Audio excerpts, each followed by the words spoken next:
my channel. Like, comment, subscribe if you desire. I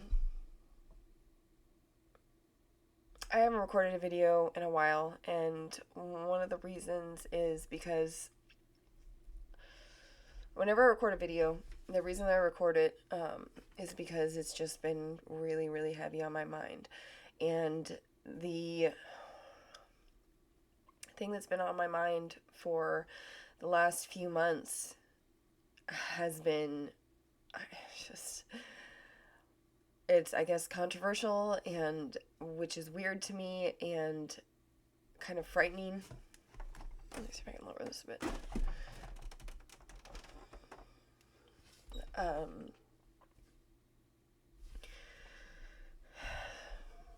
The thing that is frightening to me is not the reality of what I want to talk about, but what people have been made to believe and how much that belief terrifies me. Okay, so I'm just gonna lay it out. I'm not a Republican. I'm not a Democrat. I'm not religious. I've considered myself a libertarian since I was like 16 years old. I just believe people should be allowed to do what they desire as long as they're not infringing on the rights of other people. And by rights, what I mean is, like, you're born with certain things. You're born with a life. Hopefully, if you're not stillborn, you should be born with freedom. You should be born with a desire to pursue what makes you happy, right? I've always been a very political person. Ever since I was a little kid, my dad has ran for like governor multiple times, and I grew up in a military home and all sorts of things. But I was never able to afford to go to college. So because I couldn't afford to go to college, I thought like the next best thing would just be to read a lot of books, right? And I read this thing that said that I think I've spoken about this in one of my books before. Sorry, the camera angle is so high. I have gotten kind of fat because I'm so depressed lately. Um, anyway, okay, so I read the thing about Einstein. Einstein was a professor for a while, and he was really fed up with the curriculum because he had to follow the curriculum. He couldn't just follow what people, had an interest in, right? And he said that people will retain information better if they are interested in the subject or convicted to learn about it. And so what I thought was, like, I'm just going to read whatever seems the most interesting to me because I'm going to retain that information the best. And what I've always been interested in is history, is politics, philosophy, and religion. And I think the reason why I'm interested in those things is because I'm very interested in how the world, not the world, how the human mind works. I've also read, I've talked a little bit about, I've read some Carl Jung and some other things. Speaking of which, this is my beautiful red book. So I've always been very, very interested in how the mind works and how we come to believe some of the things that we believe. I've always thought, not always, but I've thought that religion was so interesting because you have this thing where people will believe something that they can't see, but they can feel. And I've always wondered, like, how, like, what led you to those beliefs. And I remember in high school learning about nature versus nurture, and I thought that was a really interesting concept to how the mind might work. Like, are you born this way? Are you born with certain beliefs, or do you obtain them over your life? And so I read a few years ago, and it really, like, changed my entire perspective. I read the Gulag Archipelago, and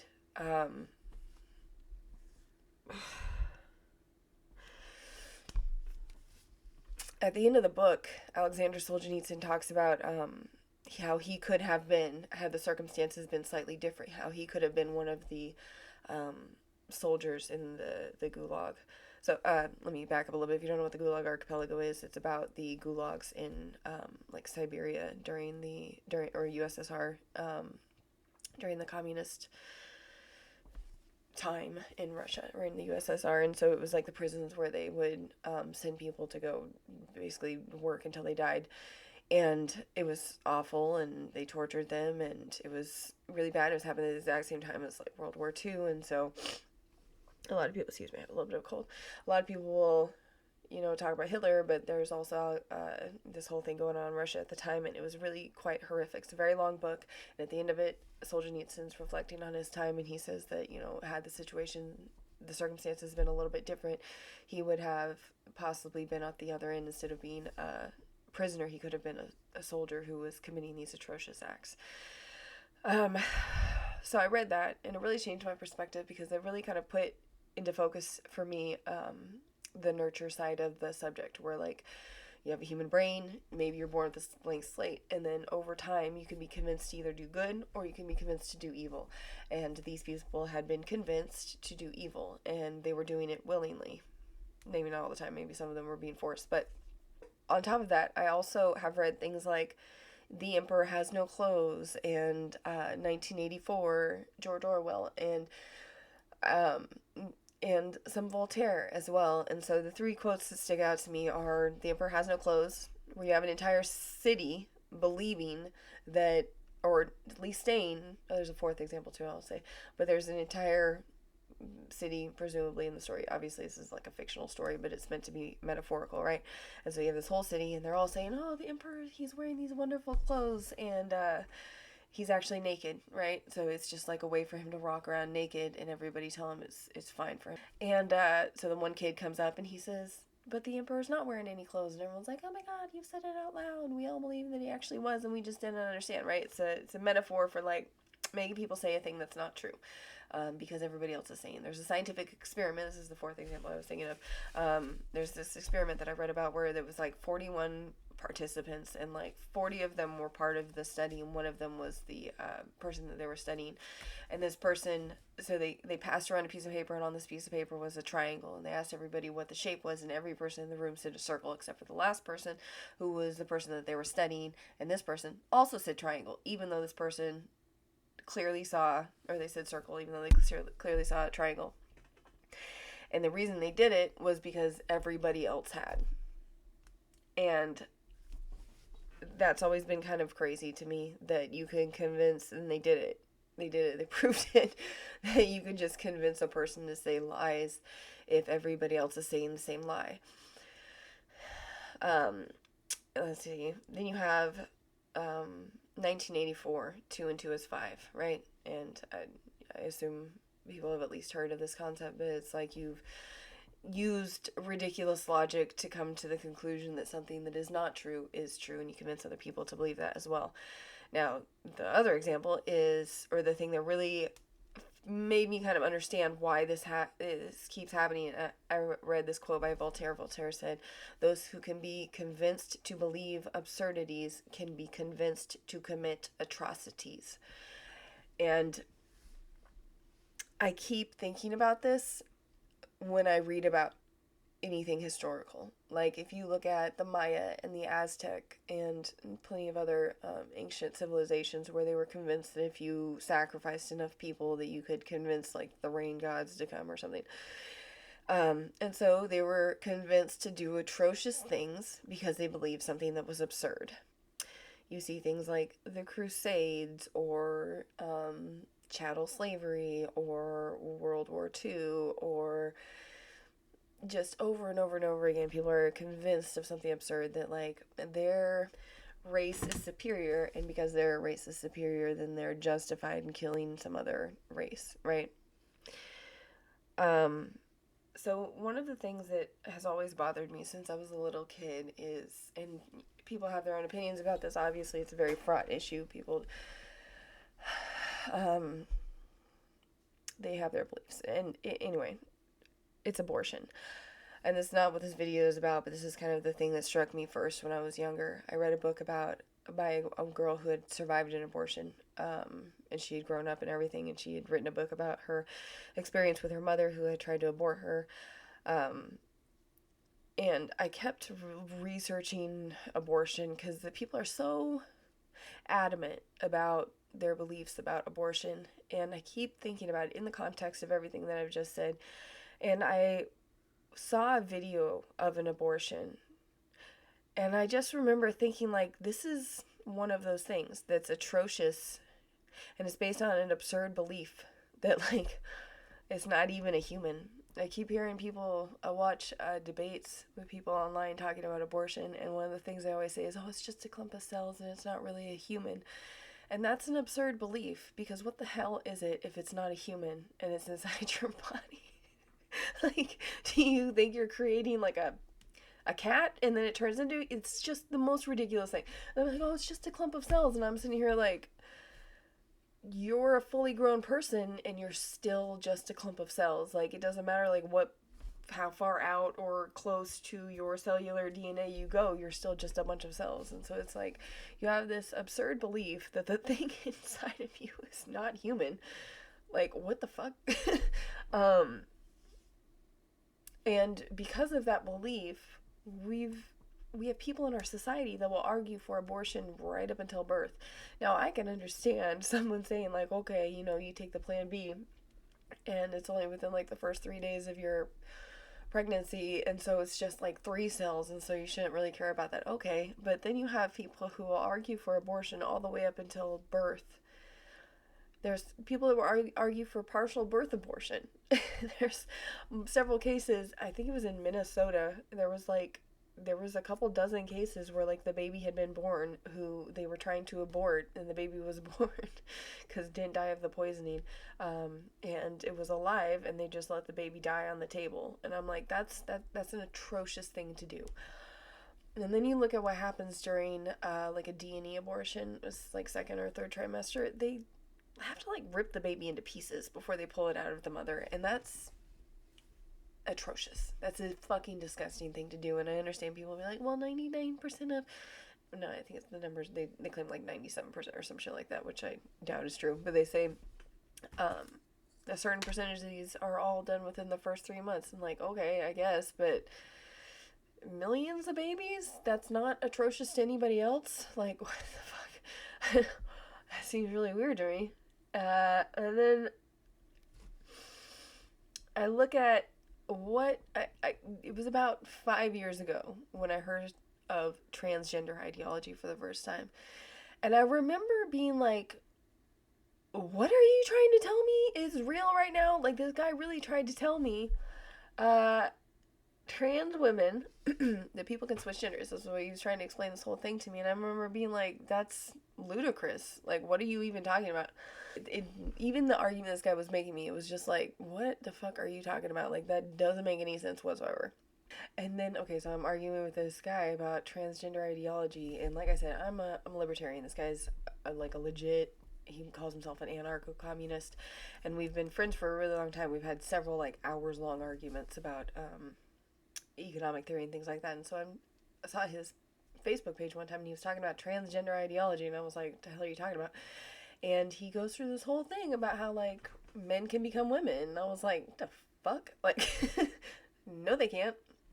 And anyway, so we argued about it for a while, and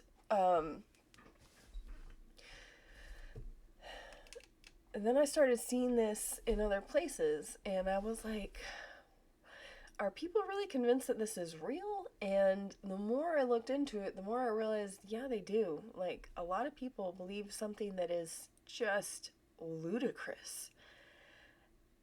That's not based in scientific fact. You may feel like an opposite gender, but you're not actually an opposite gender. And the idea that this is real, this ludicrous, absurd idea that you can switch from one gender to the other has led to atrocious acts. You have people who are doing this to children, and I know a lot of people would be like, well, it's not actually happening to children, but it is. There's whole gender clinics. I know people personally doing this to their children. I have a friend who, her child is a minor, she's a female, and she's been shoving hormones into her body, scared to transition to being a boy. And she's fully supportive of it, and she's going to church, and her church is the Church of Radical Acceptance, and I'm watching her child, her perfectly healthy child, turn into a morbidly obese, covered in acne, weird hair, like just this weird, unhealthy morphine of a child into something that's very unhealthy. And it's frankly terrifying to me watching it actually happen, because you think like, well, maybe it's just this fringe of society that I don't actually know, and then I'm like, I actually know this is one of a few people that I know that are doing this, and it's an absurd notion that has convinced people to do atrocious things. Like when I think about the act of coitus with a person, say you're a man that's transitioning to a woman, and you go through that surgery, that's not literally a vagina, it's an open wound. So the atrocious act is that you are dipping your thingy into an open wound in order to get off. That's a really atrocious act. It's almost like it's in a way it comes off to me as like necrophilic, you know? Like you've killed off a part of the body and tried to transform it into something else, and now you're going to use it for pleasure. That's insane to me. And the other insanity to me is you have to follow any of these philosophies to their logical conclusion. And when I'm looking at where this leads to, not only is it children, but it's also just women in general. I've been raped, I've been kidnapped, I've been, people have laid very serious hands on me, and it's been awful, and it's always been men. And when you're going to say that girls have to go into spaces with these men who are lying about their very existence in order to gain access to these spaces, I don't find those people more trustworthy. That's absurd. When you're going, I watched a court, it was a school board meeting a couple days ago of mothers who came to the school board meeting to talk about how their children had been made to undress in front of a biological male for their high school gym class. And I've heard so many stories like this, and it's really absurd that people would think that that's okay. With the amount of men who are pleatos and rapists and abusers, you would think that maybe we wouldn't do that. Maybe we wouldn't put women in danger. I have sons, and I'm kind of happy right now that I don't have daughters, because holy what the heck. I